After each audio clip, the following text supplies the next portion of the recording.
The point of this YouTube series is to get you up to speed with the latest developments in quantum computers for your own work.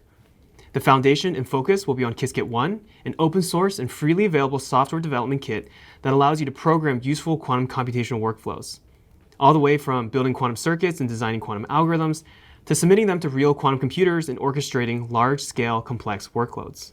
As some of you may know, Qiskit has been around for 6 years already, and there have even been previous iterations of the Coding with Qiskit series.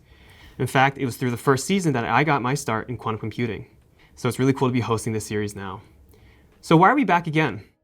In just the past year or so, we've seen major developments in quantum computing, most notably with the onset of the utility era, where quantum computers have now reached a level of scale and reliability such that researchers can now use them as a legitimate tool for scientific exploration, as highlighted in a research Nature paper by IBM Quantum. And you can learn more about it in another video on this channel linked below. In the utility era, quantum computational workflows will only grow in scale and complexity. Already, we're seeing high-impact scientific papers that use every qubit on IBM's 127-qubit chips, thousands of gates in a circuit, and tens to hundreds of thousands of circuits in a workflow. We're seeing the proliferation of methods like circuit cutting and error mitigation that require fluid orchestration between multiple classical and quantum computers. Simply, the technology has evolved dramatically. And using these larger systems can be quite different than the 5 or 7 qubit chips we might be used to. To support this new era, we've graduated Qiskit from its development phase to version 1.0.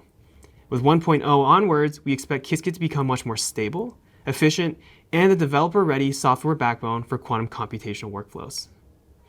And so, as described in detail in the blog post linked below, Qiskit 1.0 will specifically emphasize several new values. 1, it'll be highly performant. We've seen steady improvements over the years, but Qiskit 1.0 will be the best version yet. It'll be faster and take up less memory, making it convenient and fast to transpile circuits with 100+ qubits and thousands of gates. 2, it'll be leaner. We've removed the meta package architecture, spun off some packages like Qiskit.algorithms into a separate one, and deprecated modules like Qiskit.opflow to make it more focused and maintainable. 3, Qiskit 1.0 will be more stable. In particular, we've gone from promising bug-fixing support for 6 months in the pre-1.0 versions to 18 months of stable support without breaking changes. Feature-wise, there's a lot coming too. First, primitives in the form of sampler and estimator are now the access model for quantum hardware. This is improving upon the backend.run method that you might be familiar with from the pre-1.0 versions. Primitives will ensure that access to quantum hardware is consistent and reliable. Second, Qiskit 1.0 is ready for dynamic circuits, enabling complex logic within a quantum circuit to more efficiently generate entangled states, teleport long-range gates, and pave the path toward error correction. Finally, we're making it easy to build on Qiskit.